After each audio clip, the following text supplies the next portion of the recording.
The people of Dublin have spoken. It is up to the state whether it listens or not. I won't hold my breath. It is obvious to me that the people of Ireland, like the people of Britain, are ruled by a totalitarian state that is tightening its grip ever tighter.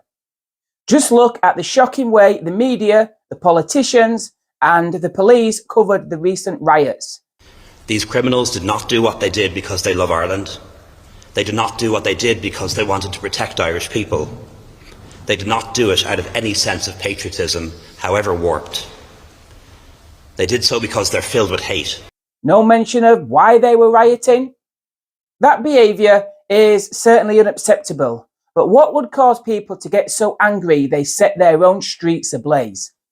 People don't just go onto the streets for the fun of it and behave like that. Even if the media wants us to believe it is just because they are far right. The Irish state is now anti-Irish. They have abandoned their own citizens.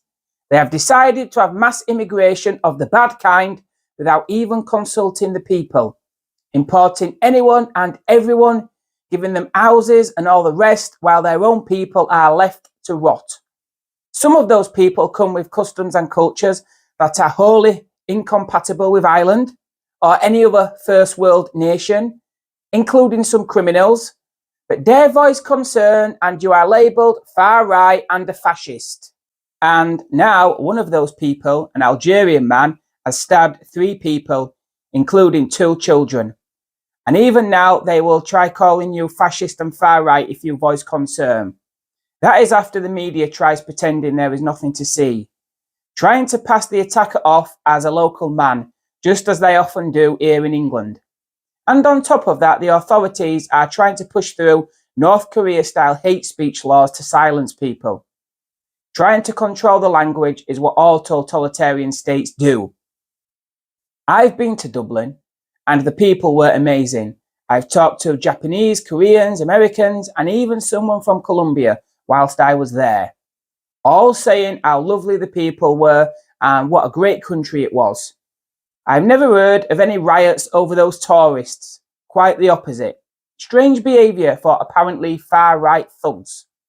More like people who just object to an open borders policy for men from Algeria who come and then go around attacking children.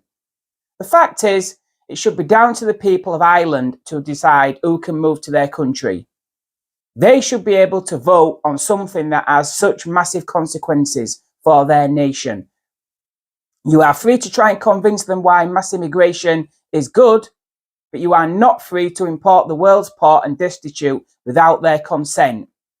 Continuing to do so, and scenes like this will only get worse. And that is not something anyone wants.